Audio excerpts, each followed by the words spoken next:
Greetings. You are listening to Guiding Stars Evolutionary Astrology Radio, now being broadcasted through EA Zoom and YouTube. This is your host, Kristin Fontana. Guiding Stars is an interactive, soul-centered astrology talk show, and we use the symbolic language of evolutionary astrology to enlighten you and guide you upon this journey. Now, for almost 20 years, this show was being aired on Healthy Life Radio, internet radio, and we are now broadcasting it this way in this forum. Although we do have one show still being broadcasted at Healthy Life with Rose Marcus, so that will be also offered to you in this forum. But we're just transferring the show in a different way, and we're able to bring all of my favorite guests back and starting some new series together. Today I am here with Simon Vorster from Sweden, and we are initiating a new series on Saturn. So timely, Saturn in Aries, or Saturn in the first house today. If you have this symbol in your chart, this is going to be very personal to you, I'm sure. But Saturn is in the sign of Capricorn along with Pluto. And so we are all feeling the gravity of this energy. And when we know where Saturn is in our chart, when we understand this archetype, it will allow us to capitalize on the opportunities that are presenting themselves for our evolution. So before I bring Simon on, I do want to let you know, if you're a new listener, that we do have a website available for you to learn more about evolutionary astrology.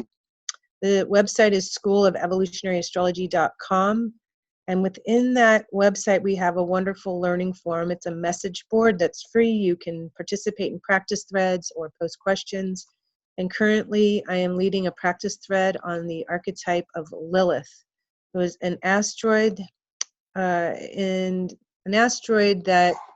represents your ideal image of a woman, or how you were created by God as a woman. Or for a man, this would be your ideal image of a woman. And we are looking at Lilith in various ways, but starting with Lilith in Aries, where this initiated, and we're working through this archetype. Lilith as an asteroid, not resolution Lilith. People are familiar with her, the black moon Lilith, that crescent moon with the cross. That is a projected point in space. We are actually working with the asteroid Lilith, which is a physical body in the asteroid belt. It is your original nature, and it does have nodes, south node and a north node of Lilith. So join us if you'd like to. Shared a lot already. You're welcome to jump in and participate, or just read as you wish. If you're also interested in becoming a more serious student, we do have a correspondence course available on the website, which is the original course taught by the founder of EA, Jeff Green. And there's more information on the website if you'd like to get a hold of that material. So I would like to welcome now Simon back to Guiding Stars in our new format, and we're working our way to a state of perfection here, right, Simon? We're trying to, this looks pretty professional, I have to say. I'm very happy. Thank you for all you've done to make this happen too. So welcome back. Thanks very much, Kristin. I appreciate that. And, you know, I just wanted to talk about how this is really a perfection process, considering that this is the first step in a completely new direction, you know, for not only yourself, but for the way that we're going to essentially interact with sharing EA to you know, the community, and to the people that are, you know, wanting to absorb and understand the soul's path and journey, essentially. So that's it definitely feels like some Aries energy in terms of uncertainty, but at the same time we have to jump into that feeling of courageousness and really embody this new direction as a way to grow, right? Absolutely. And Saturn does have to do with time and new chapters and how we structure our life. And here we are in January, which is a Capricorn month. Of course, we are now in the sign of Aquarius, but it's very timely that we initiate this new way forward, looking at Saturn in Aries, or Saturn in the first house. And we're going to talk a lot about what this archetype means on its own. And also, of course, how what it means to have it in Aries of the first and its relationship to the other houses. But before we do that, Simon, is there anything you wanted to announce or share with the listeners? Yeah. So you can find my website at www.raising-vibrations.com, and there's a whole sort of space of content of evolutionary astrology articles that have been written, new and full moon articles that have been written, and there is also certain webinars and teachings that I've got on my site as well, and so yeah, that's what I'm up to. On my YouTube channel, I've got videos as well, which you can also access through just typing in Raising Vibrations or Simon Vorster in YouTube, and you'll see that there's a whole host of videos that I've done to contribute to the way of how to bring EA into the world. So yeah. Excellent. Thank you so much. And yeah, there's so much available. There's so much free content for people to access, and so happy to be here with you again today to offer more. So how would you like to start this show? I've got plenty to share as well, but I'd like you to kick it off. I know you have a wonderful slide. Yeah, sure. I mean, I've always been deeply fascinated by Saturn in a way that has actually been exactly how the energy works, and that is maturity. I've been fascinated by Saturn before my Saturn return because it was something that I felt intuitively that was missing in my life, that would, when it was integrated into my life and I worked with it in a healthy way, it would become the actual vehicle for how I could fulfill a sense of purpose or dream that I have. So in my natal astrology chart, I have Saturn conjunct the sun, and it's in the 10th house as well. And, let me put it to you this way, my relationship to Saturn, even though I talk about it as a fascination, it's also been something where the fascination has been a rejection. Like, no, I don't want Saturn. I don't like Saturn. And when I went through my Saturn return and I sort of began to experience what I'd read in books and heard other people experience, I noticed that one thing was very clear. When you were able to embrace this phase in your life as an opportunity to truly come back to earth and come back to a place of, if you plant the seeds of what you would like for your life, for the rest of your life right now, and you begin honoring its presence, you'll actually begin to reap the rewards of all of the dedication and hard work and sort of self-reflection that takes place during your Saturn return. And I did that. And sometimes it was fun and sometimes it wasn't. But what came out of the end of it was this incredibly deep love for Saturn. And so the fascination was, I like it, but I reject it because I don't want to do that, to, okay, I'm going to be forced to, okay, I'm doing it. And then eventually I did it and I come out the other side.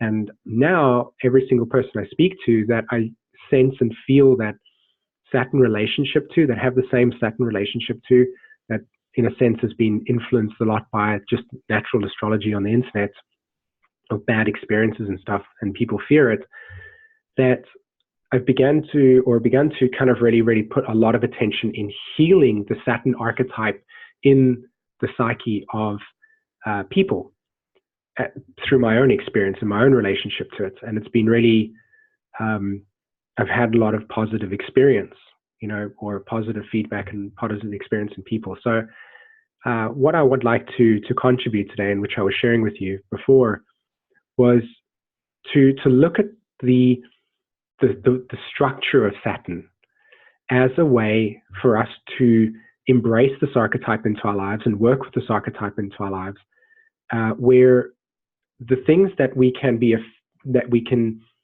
fear, which is a Saturn component, we don't have to fear anymore because now we understand it. So really what I'm trying to say is I want to approach the conversation from a place of helping understand Saturn. And I think that is something that I feel like we need and lacks to a certain degree in sort of just astrology in general, not like the EA community. And of course, there's always room for growth everywhere. So Saturn, Yeah. right? Yeah, I wanted to now that I'm feeling with Saturn is in Capricorn squaring Mars today, Right. as we're talking about this, and you're mentioning fear and our resistance to evolve. There's reasons why we're afraid to re-enter certain spaces. It creates a vulnerability with the natural square to Cancer on the other side, or opposition, excuse me, from the Capricorn house to Cancer is an opposition, but Saturn in Aries does square that Cancer, and a fear of being insecure, a fear of being vulnerable is a big reason why we hesitate. But Jupiter and Venus are in Sagittarius right now, conjunct and trining Mars, which rules Aries. And this is illuminating something in your life. It's igniting desires inside you and a truth inside you, a flame of truth is showing you a way. But we can't get something for nothing. That's what Saturn says. Exactly. You've got to make the effort. You've got to take the steps. And this today, as we speak, Simon, there's such a powerful transit going on just on the heels of this pair of eclipses. And so we're still well within the energy. So I just wanted to mention that for people listening. Absolutely. And, you can't just sit back and go, oh, is this really happening? I mean, look at the conversation today. Today we're starting a Saturn in Aries show, and as you mentioned, Saturn is actually squaring. Saturn's in Capricorn and Mars is in Aries. I mean, not only are they in their own signs, but there's an actual exact square happening today. And how we start the show with Saturn in Aries, it's like, really? Are we on the same planet? It's like, what's going on? This is crazy, but it's such a beautiful expression of how powerful this knowledge can be when we develop a relationship to it that is therapeutic, but also where we can begin to embrace a deeper layer of experiences that are inherently invisible to the physical realm, Saturn, and begin to weave into our lives and harness the power and the potential of this energy, or the energies.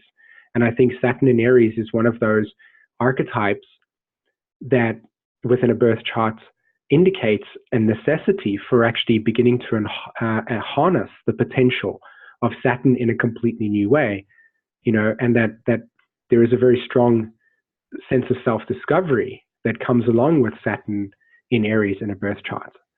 I don't want to talk too much about that because, of course, we've got some birth charts over here, and for me personally, I want to kind of pull it back to just talking about Saturn. But it's really, really amazing to me that we're sitting here and we're having this conversation where the planets are in their own houses and then they're squaring each other. It's like, what? Yeah. I'd like to definitely bring it back to the beginning as an archetype. Yeah. And I wanted to share many, many years ago when evolutionary astrology conferences were happening, and I was really new in this work. And I think it might have been the second conference or third that I had done, but it's still very shy and insecure with the material because it's so deep. And I just wanted to get it right and wanted to talk about something I felt like I knew well.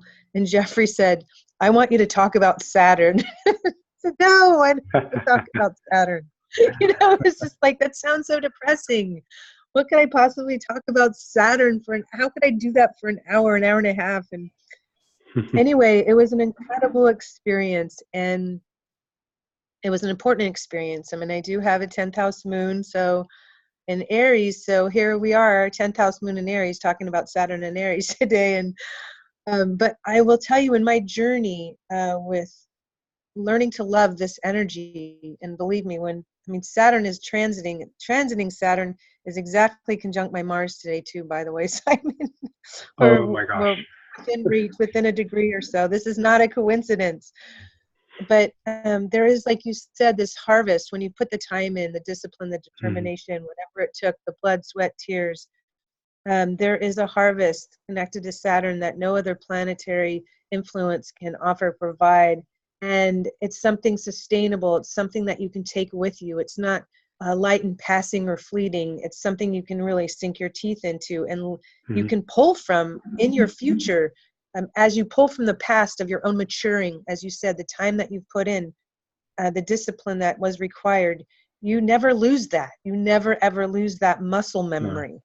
And the thing I wanted to share right out of the gates that I feel like is the most important thing in evolutionary astrology, looking at Saturn, is that Saturn is the archetype of conditioning, and it is obviously the structural nature of our consciousness. It's the thing that the bones, the skin, everything that holds our consciousness in place. The soul inside of us is supported by this Saturnian energy. Yeah. And so consciousness itself is Neptune. And it's formless, but it takes the Saturnian containment, or this Saturnian structure to contain the soul. And so Saturn, as an archetype, conditions every other planet in the chart. And the way to understand this is that if you have Mars in the sign of Aries, and you have Saturn in the sign of Capricorn, Saturn will condition that Mars in Aries. It's a little bit like walking into a house and all the walls and the floor and the ceiling are have the energy of Capricorn because your natal Saturn's in Capricorn. Or if your natal Saturn was in Pisces, the walls, the floor, the ceiling would be energized with Pisces. But you walk into your Mars room, which is Aries, and then it's combining Saturn in Pisces with that Aries energy. So it's conditioning that Mars in Aries with, in this example now, Pisces. So it's important, if you look at your chart, that all of the planets, it doesn't matter if your sun's in Aquarius and your Venus is in Cancer, it's conditioned by whatever planet your Saturn is in. So in today's example, if your Saturn is in Aries, it's conditioning all of the other planets. So when I really got a hold of this, it's about taking responsibility really for the totality of the energy that's in place in your chart and building something out of it. You know, it's really about owning it, owning your entire, not just your nature, but everything that makes you you in this life, the chart you have chosen in order to cultivate what it is that your soul is trying to build and establish in this life. So I just wanted to share that right out of the gates because it is such a powerful planet and how it influences everything in the birth chart. Yeah, completely. And, you know, let's see if I can switch over to the slide. That is the natural zodiac. And, you know, the first thing that I want to really point out to us is if you notice just the circle, don't look at the signs, etc., but just notice the circle, right? That is how you can sort of connect with Saturn. It is this circumference that within the framework of this circumference, we have the archetypes, right? And so this is what Kristin's talking about with, you know, how consciousness or how you cultivate the nature of your chart. Because what you're going to do is you're going to replace this natural zodiac with your birth chart.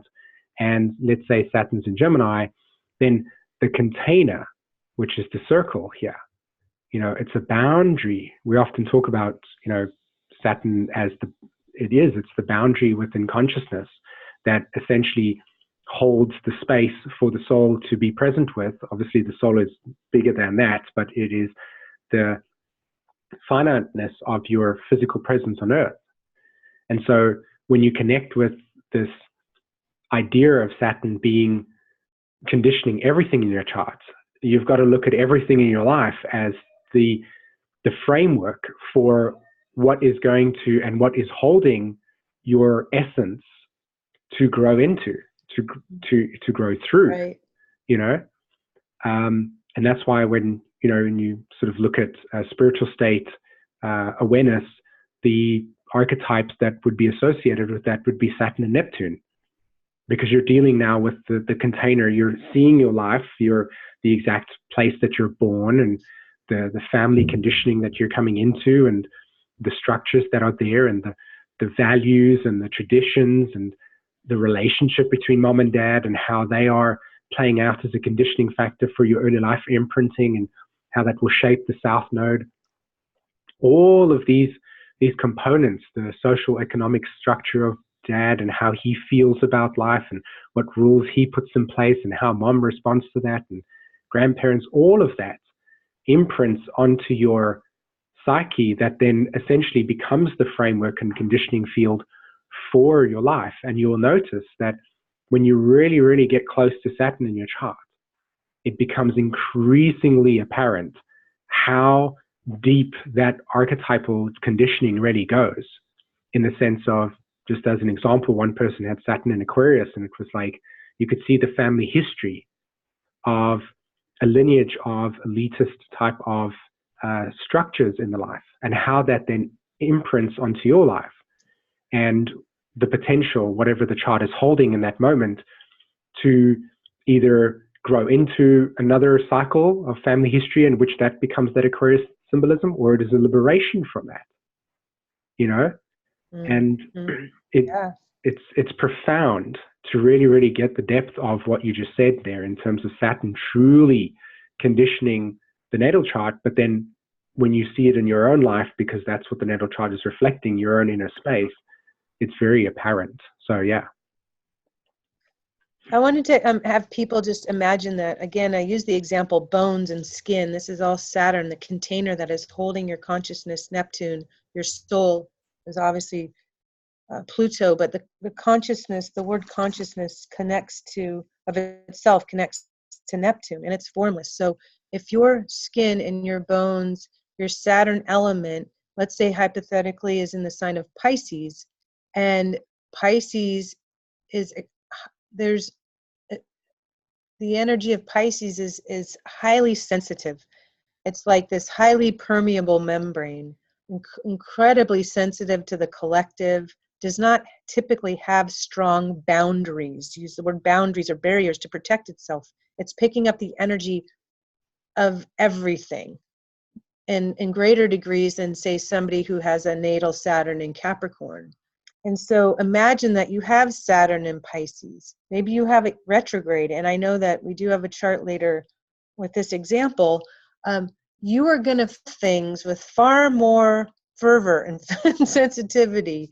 And by just understanding that, it will allow you to feel more just aware of who you are, validated perhaps, understand this is why you're more sensitive than the next guy, whatever it might be. But it is literally the energy that is holding everything together for you. And it is a blessing to have that kind of sensitivity. But in a world like we're living in, it can be a burden, for sure. But just like you said, to understand your Saturn, there's so much power, there's so much capacity to evolve when we understand our roots and the structural nature of our consciousness and what's holding everything together. So we can, instead of fighting it, we can follow it and partner with it, which I think is a really important part of this message with the aspect then to Libra, to partner with our own energetic field and the structure of who we are. Yeah, that's right. And I loved what you said there, not fear it, follow it. It's actually a state of mind or a state of presence that allows, that brings in and welcomes what that symbol represents as an opportunity to let it grow in your life and let it support and structure whatever it is that the soul is intending to essentially experience from a deeper level. And, when we talk about Saturn within the context of boundary, let's think about this in this way, right? Saturn, you talked about the skin and the bones, and how, Neptune is this, very, very sensitive. It's this membrane. It's this liquid form. Think about the nature of this natural sextile that happens between Pisces and Capricorn, okay? And then, of course, the natural trine that happens between Pisces and Cancer. And then we have this opposition here, right? And the reason why I'm bringing this up is because when we understand when we explore the deeper essence of an archetype, and we see, say, for instance, Saturn in Pisces in a person's chart, these are the kind of things that will really get you to access profound understanding about how that archetype will be playing out for a person in their chart and in their life, because we're looking at the relationship that Capricorn boundaries has to Pisces consciousness, this natural sextile. So we have truth and reconciliation. How we talk about Capricorn as this, I think that there's a slight distortion with Capricorn where we take responsibility. And it's a very masculine taking responsibility in a way where, as if the patriarchal, distorted, man-made laws are in place that are unnatural, and then how that leads to a guilt kind of complex where you're kind of breaking these not imaginary, but these laws that are put in place that to a certain degree are actually incredibly damaging to our naturalness, right? Let's just take a silly example that is incredibly important in our culture today: the repression of sexuality through the judgments and shame that comes from cultural definitions. So here we have this Capricorn axis of cultural definitions and gender roles, okay, Cancer Capricorn, and the repression of our emotional reality and natural animus through these very repressive dynamics, these repressive cultural societal judgments that can be put on place, and how we essentially interact with that. So we have this repressed sexuality that comes from what I've just shared. And I mean, you can go deeper into this chart analysis over here, but I don't want to, just to keep it kind of light. So now you have this, you've got to take responsibility for your displaced anger that's coming out, but you don't know how to actually process this displaced anger. And in a sense, when we're coming from Capricorn as this take responsibility, aggressive stance, it doesn't actually allow us to go into the part of us and acknowledge, which is really what Capricorn is about, truth. Acknowledging that there is something here that has been repressed. And the difference is that Capricorn's really feminine. It's not masculine. And in a masculine world, it's been shaped and distorted into this, I've got to go out there and do things and I've got to achieve the best, versus it's actually a deeply, deeply reflective archetype that essentially is trying to create hindsight and reflection. And through the hindsight reflection, new choices get birthed, right? And out of these new choices, we're able to actually sense and feel our own healing and connect back to a place of what the soul is really kind of looking to grow within us. And this natural sextile between Pisces and Capricorn shows us that when an event has happened that maybe we felt wasn't the best way to act out because we potentially had, we had like displaced anger and we kind of projected it on somebody.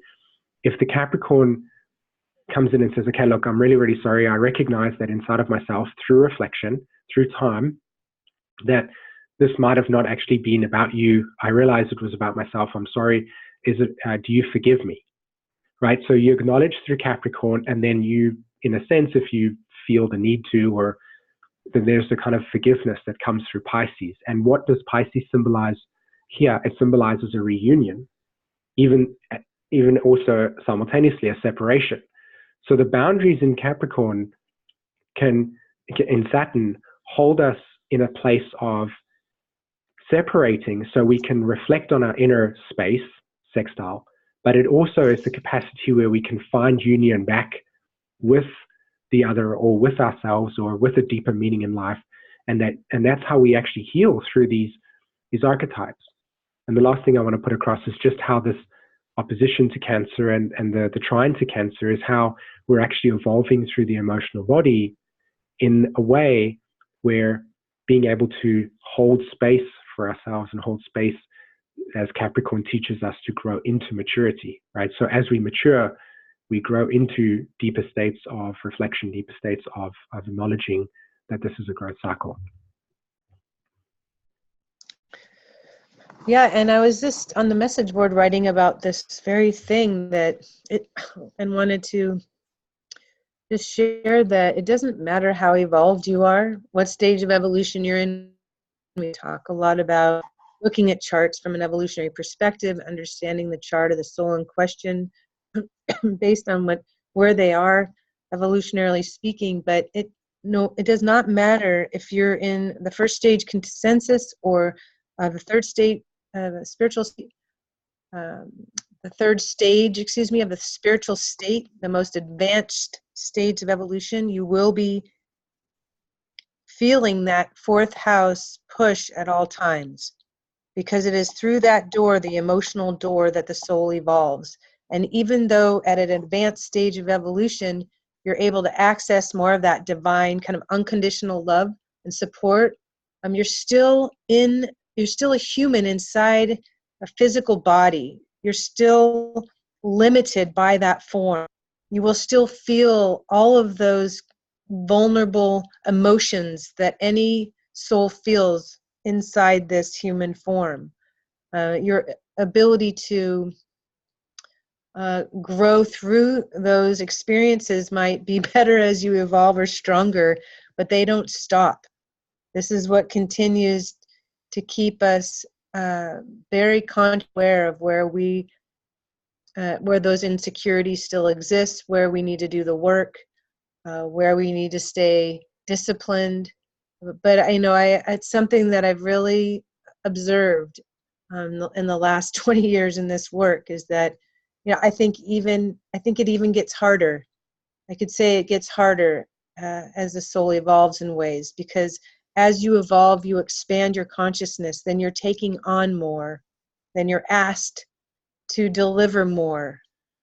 And the only way to really be able to help others is to have lived something for yourself already, on your own, leaning on yourself, depending on yourself, cultivating those inner spaces that it's so essential in order for you to be able to, for it to be able to support your evolution moving forward. So that fourth house is always active.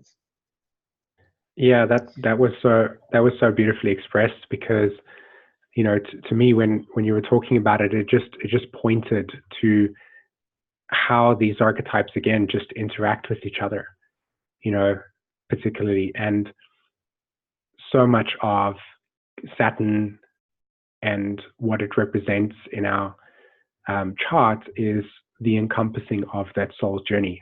And so you can even look at the circle as the point of entry. The point of entry. You've got the Aries sign representing the AC. You've got the Cancer archetype as the IC, and the Libra as the DC, and Capricorn as the MC. And this cardinal axis, as you put the cross into it, here's Saturn bringing you to Earth. This is your coordinates, and it really accentuates the time that is unfolding, and how that time over time, literally, is how the soul's evolving, and that's why I think astrology chart and the reflection of astrology is such a profound tool, especially in this time, as we begin to sew back the soul that has been disconnected from our sort of ego self,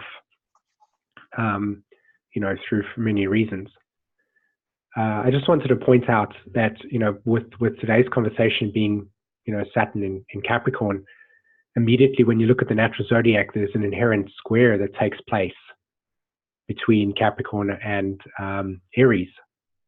And Aries is an archetype. Both of these signs are cardinal, and they form two of the other two cardinal signs, so four of them, Libra, and we have Cancer here at the bottom. And we know that cardinal energy is about change. So in Aries, there's initiation. And inherently in Aries, the square to Cancer says, I'm initiating in a new direction, but there's an inherent insecurity. a feeling of I'm changing what is familiar and known. And as I go in this new direction, I'm going to initiate new relationship patterns.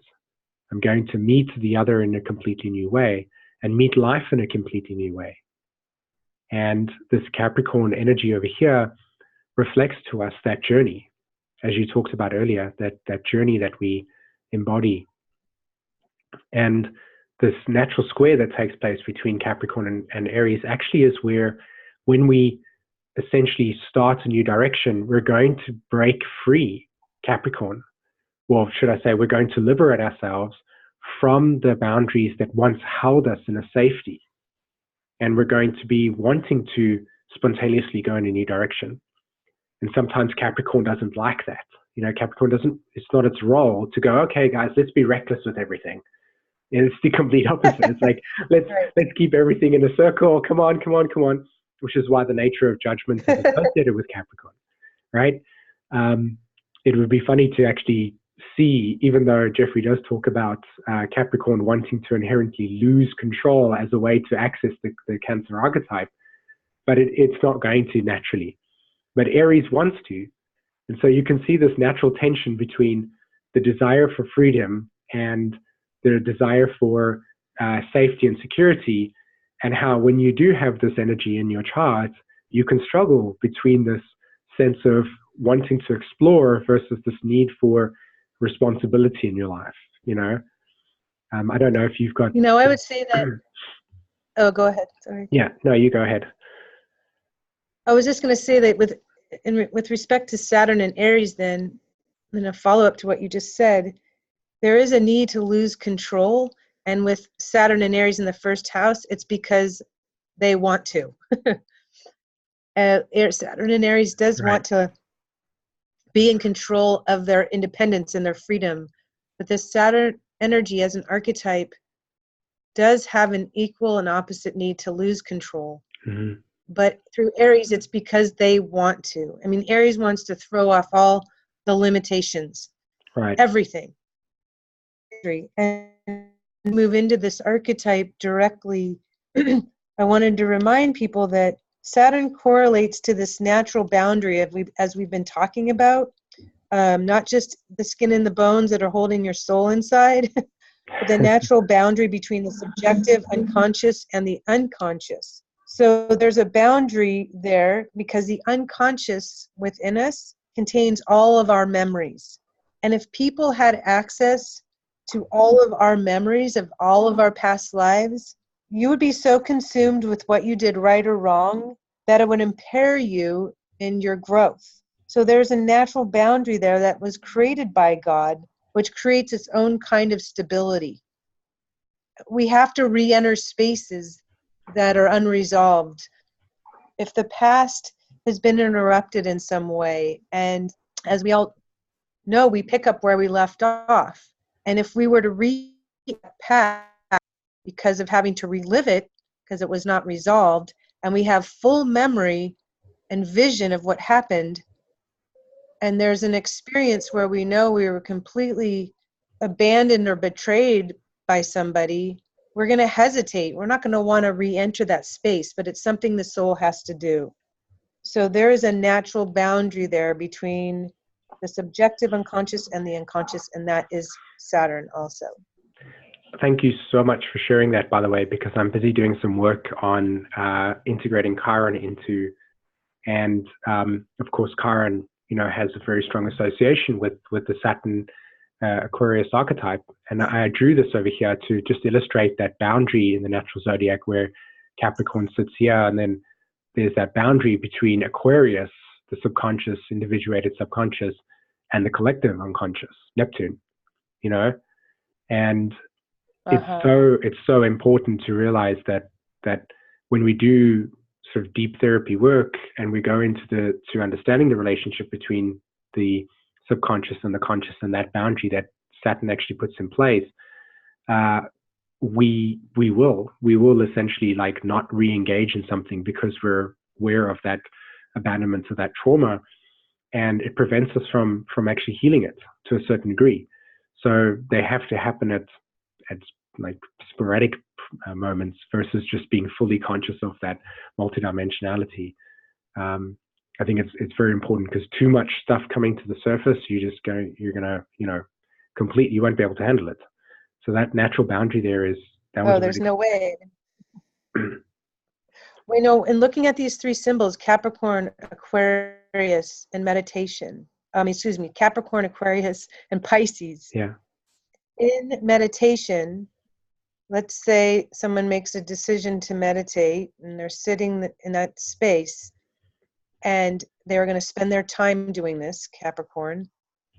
Meditation starts with breath. That's Aquarius, and the soul wanting to access something timeless.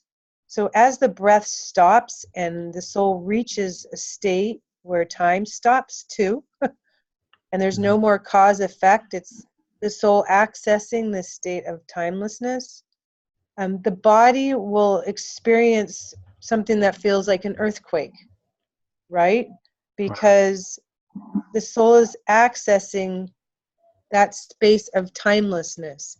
And so all the support, the Saturn support that you were depending on and needing the breath to survive, everything goes away. The breath stops, time stops, and then that experience of an earthquake occurs. And so it's interesting how you can see it in this continuum of energy, Capricorn, Aquarius, and Pisces, in this way.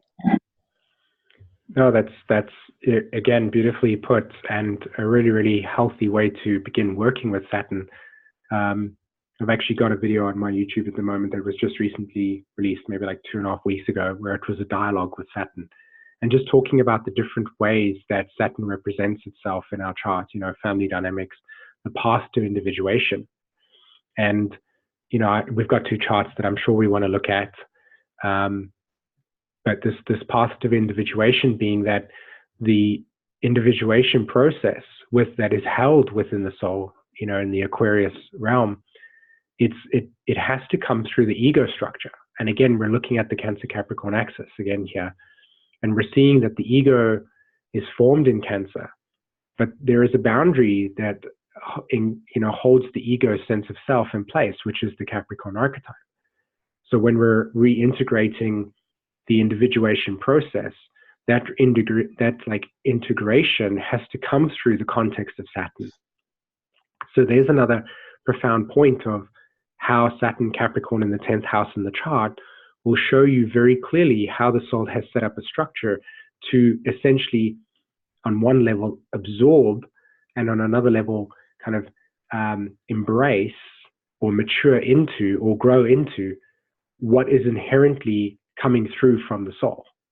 And that the Saturn in your chart represents a very clear way that is going to specifically work for you, because that will obviously support other dynamics in the chart that are essential. It's not just random that you have Saturn in the 1st house and then Pluto in the 3rd or so. There's always going to be a very, very clear reason for it, Yeah, it's about owning it, owning who you are as an individual. That's Saturn. It's committing to it. It's taking responsibility for why you're here and what you've come here to do. And there's a pressure that comes with that energy, and that's necessary in order for anybody to grow. Exactly.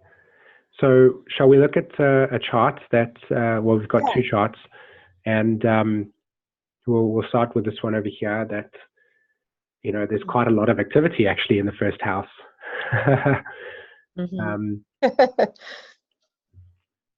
Yeah, so this is a woman who she's, just finished her Saturn return a bit ago. A really powerful time is this halfway through the first Saturn square after the Saturn return. I would say 32, 33 years old. That's actually the exact time that I became an evolutionary astrologer. And so that was a Saturn return there a while ago now, because Saturn is in the 2nd house here. But this is a woman who, if you think about what I shared earlier, Saturn conditions all the other planets.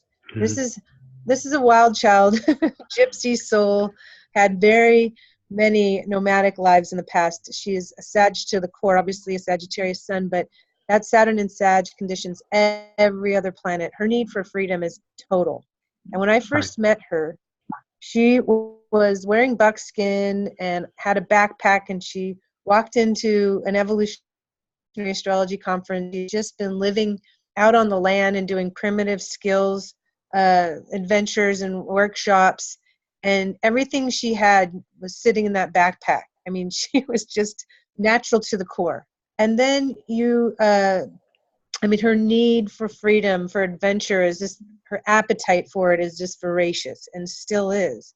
Yet there's this feeling of wanting to find a way to be in society that allows her to be respected, very had lofty ambitions, and ultimately she became a doctor.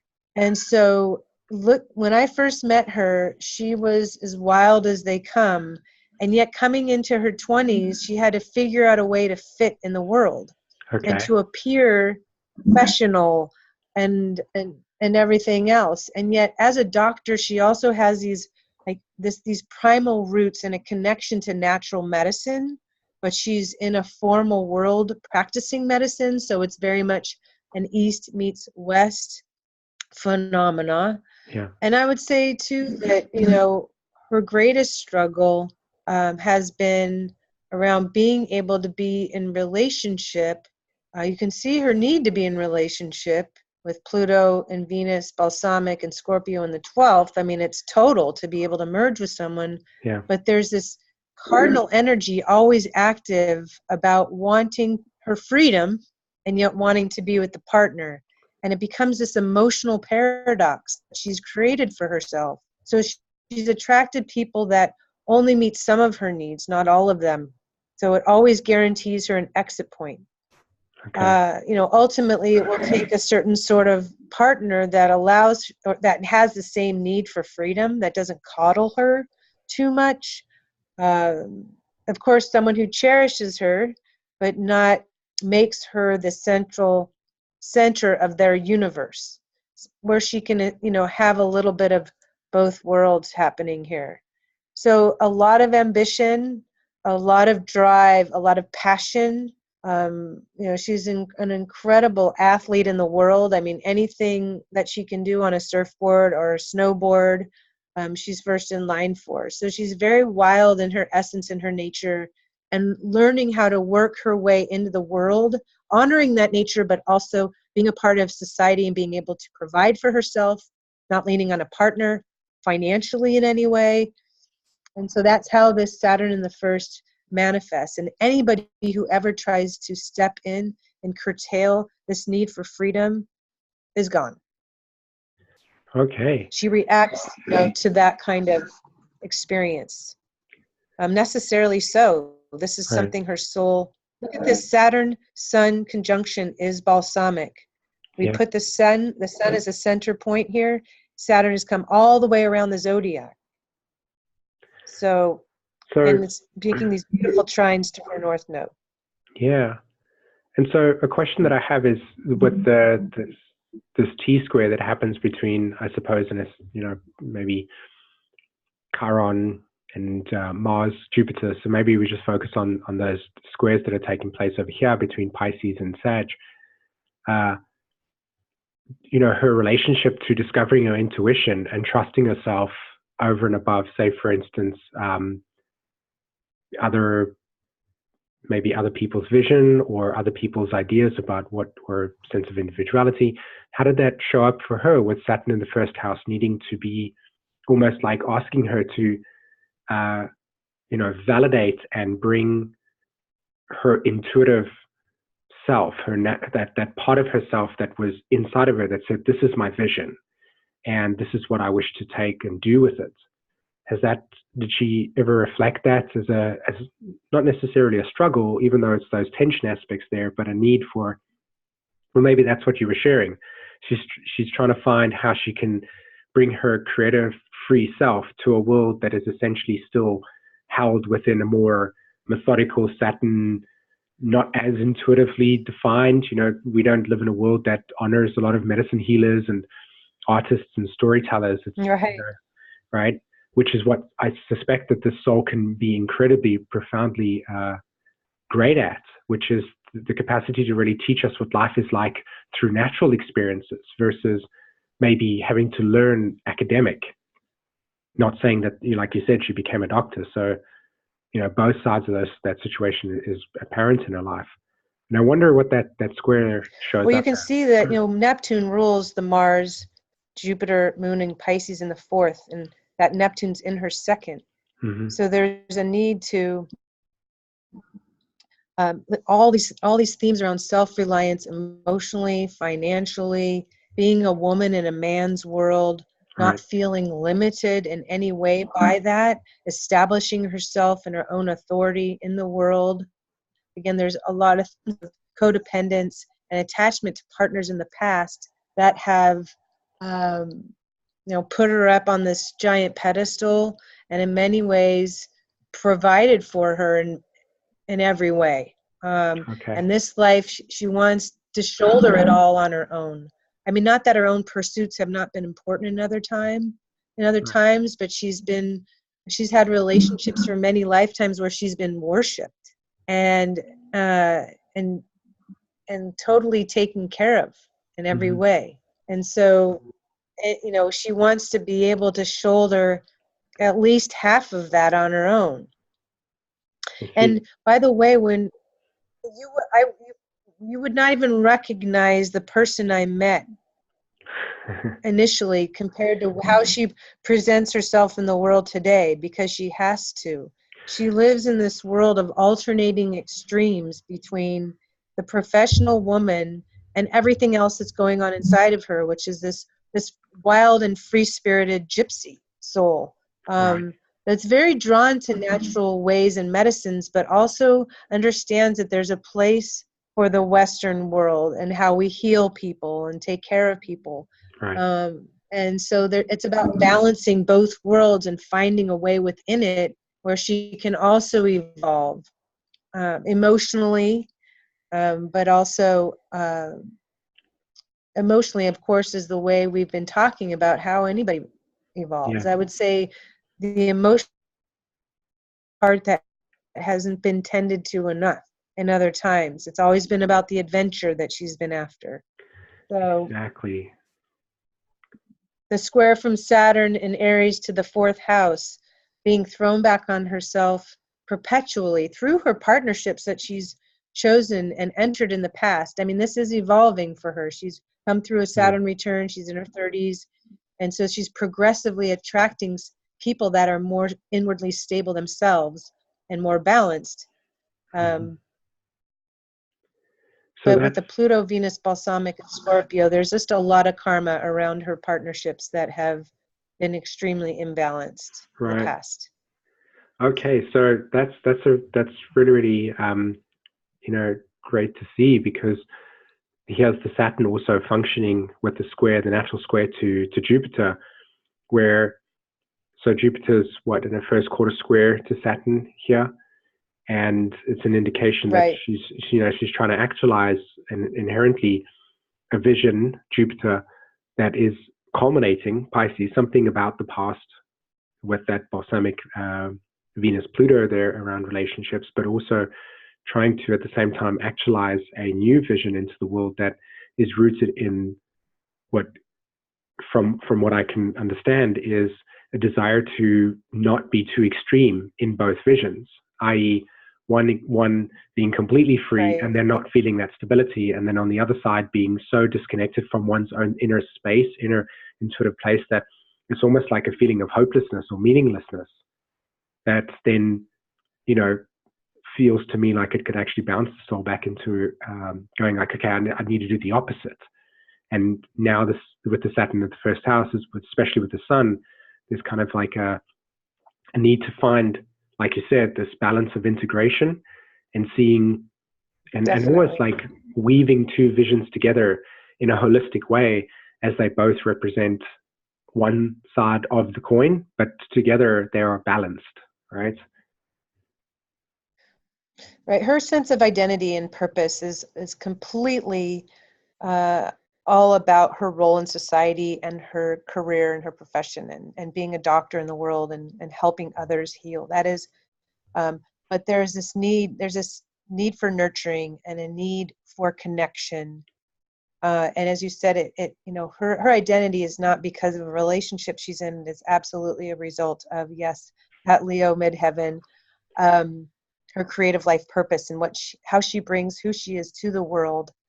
And there is a special sense of destiny that she comes into this life with. But to balance out these emotional components, starting with her own inner relationship to herself, how she nurtures those spaces, not just in her need for time alone and to hole up and be on her own, which she does have, but to be able to nurture those inner spaces emotionally to mature and evolve then through these relationships, these very karmic relationships that she's attracted in the past. Her soul is trying to birth a new way of being in relationship, which starts with her need for independence and non-attachment, and no more codependency. Right? Depending on those partners to put her at the center of their universe. It's about balance now. Yeah, really, really well put. And I really liked what you talked about as how the soul is, wanting to also integrate into society and kind of bring this vision of healing into it. You can see how there's that repeating theme, Leo midheaven. So Leo on the 10th house, Saturn is the same archetype as the 10th house, and then you've got Saturn conjunct the sun in the first. Right. The repeating theme. I'm so glad that you brought that up, Simon. It's just, I cannot reiterate this enough. The importance of when you're looking at a chart in terms of interpreting it or through transit, that the repeating theme that you spoke about, this is what allows you to secure a picture of someone or a story, or to be able to know that what you are tuning into or picking up is true. When the theme repeats, when you can't continue to follow it, you can find the groove that you need to focus on in a chart. It occurs with these repeating themes that you spoke about, again, natally or through transit. And then you can have the confidence to follow that energy, that message for your client or for whoever's chart you're looking at. Yep, absolutely. Okay, so we've got another chart here that we can take a look at, and this one was really interesting to me because on some level this Saturn. So I know this person really well as well, and the Saturn actually sits in opposition to my Mars and Venus, and it is also, in a sense, how I'm able to connect with the Mars and Venus in my chart as a healing point, right? So Mars and Venus in my chart are squaring my nodes, and my midheaven also sits right here at 25 degrees Libra. And what I wanted to share with this chart with the Saturn in the first house was this person's just recently gave birth, and when I see, when I looked at this person's life, it was very clear to me that with Neptune being the planetary ruler of Saturn over here, we're talking about this repeating themes, you can see that Neptune is on the nodal axis, right? And so is Uranus. Okay, they're in Capricorn over here, they're on the nodal axis, so there's a very strong indication of these planetary archetypes, and then of course by extension Saturn, because it's ruling this, that whatever takes place on these nodes or on this planetary system over here is going to deeply impact the context of what Saturn's doing. And as you can see, Neptune by transit is sitting over here at the moment, so just draw the line. I just want to show you how these transits brought about this incredibly profound experience.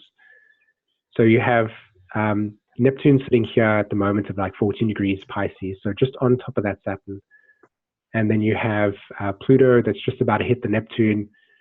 And at the time of the child being born, the sun, literally the sun of the child, as in the sun sign of the child, lands here at 24 degrees Capricorn. Okay, so here's the mother that gives birth to their child, and the child gets born with the sun in between, impacting the squares to the nodes, and at a time where Jupiter was also sitting here on top of the Mars. Okay, so we've got Jupiter there.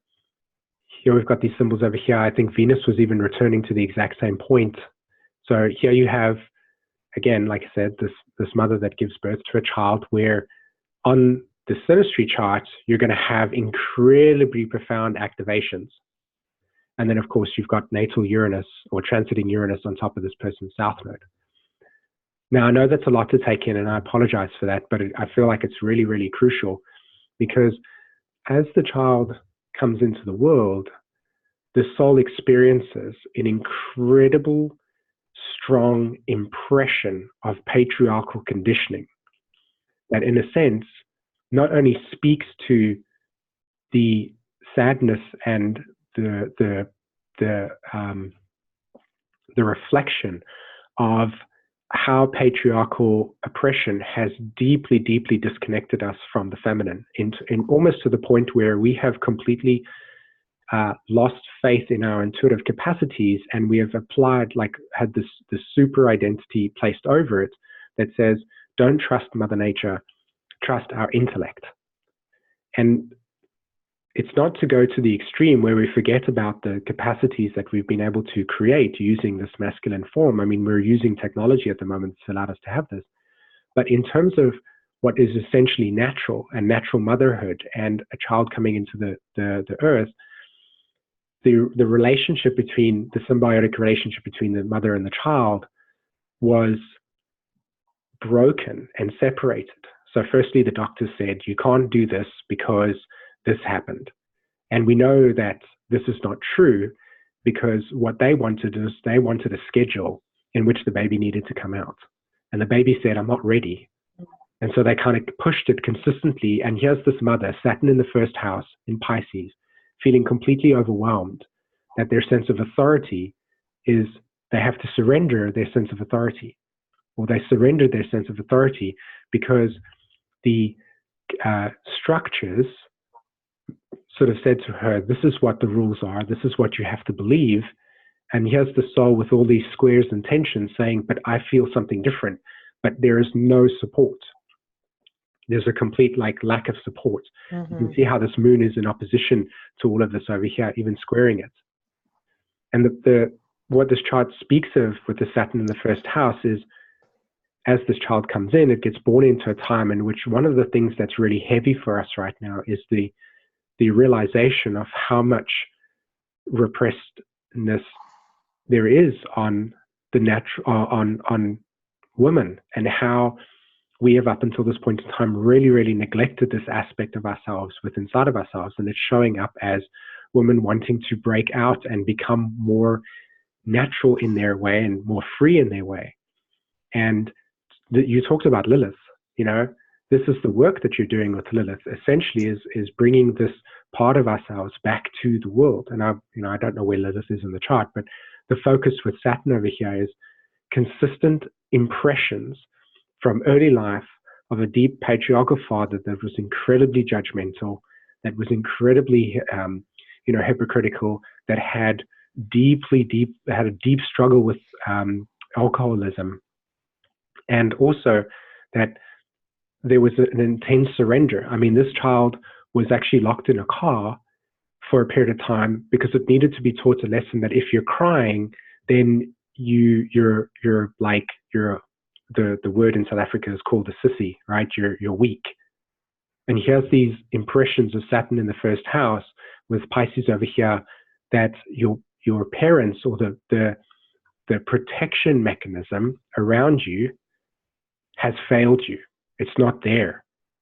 And so your own sense of authority is so broken in this experience that when you come to a point in which your own child is coming to be born, the mother can't actually feel present enough to say, this is not okay, or this is not okay, I have control over it. Now, again, this is in South Africa, so you know, it's a little bit behind in terms of Western culture. It's maybe not as extreme. I know in Sweden it isn't this extreme, but this is an actual reality of the soul coming into this lifetime. And here you can see this Pluto 29 degree in the 9th house, right? In Scorpio, this empowered abandonment of one's own natural law. And the intention with this balsamic Mars-Venus to actually come into this lifetime and, you know, relive certain experiences that were incredibly repressive. And the reason why it's profound to me is not only because my midheaven's on this nodal axis over here, but it also brought a realization to me of how it was really important to begin supporting from a man's perspective and nourishing and protecting and helping the feminine rise during a time where there is a lot of repression, even if it doesn't look apparent from the top, but a lot of distortion in the Capricorn archetype, in which that repression says you can't breastfeed your child in the public because the breast, the body, the Saturn has been sexualized. I mean, just to kind of speak a little bit more to this soul, when they found out that they were actually pregnant, was so ashamed that they had failed, because they actually became, they've actually studied to be a psychologist and a trained therapist. And Jupiter was on the Pluto at the time that their graduation was taking place. And then Jupiter entered the 10th house, and they were dealing with this realization that they were pregnant.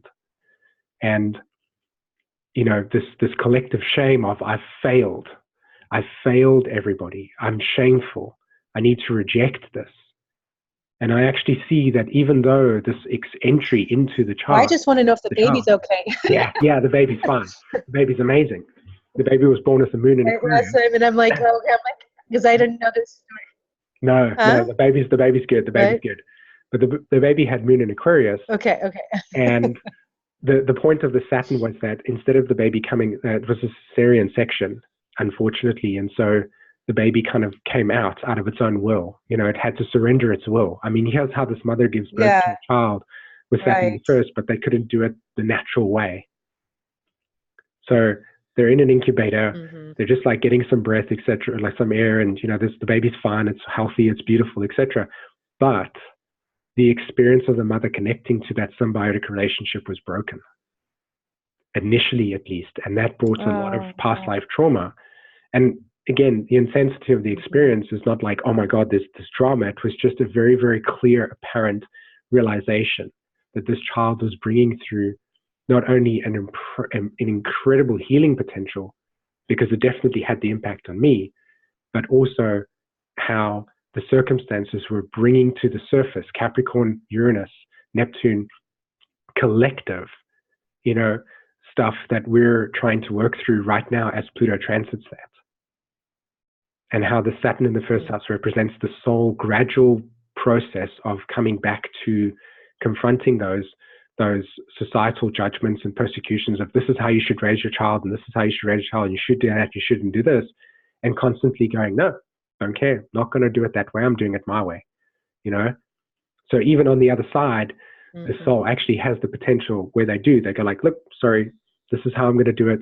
But the wounding around loss of trust of their intuitive capacity that gets stimulated by this experience, that then sets the soul off to realize, you know what, I've actually got to trust my intuition, even in the face of collective projections of what I should and shouldn't do, you know. Well, that was an incredible example, and very different than the one before. Also because of Saturn and being in Pisces versus Saturn being in Sagittarius in the first house.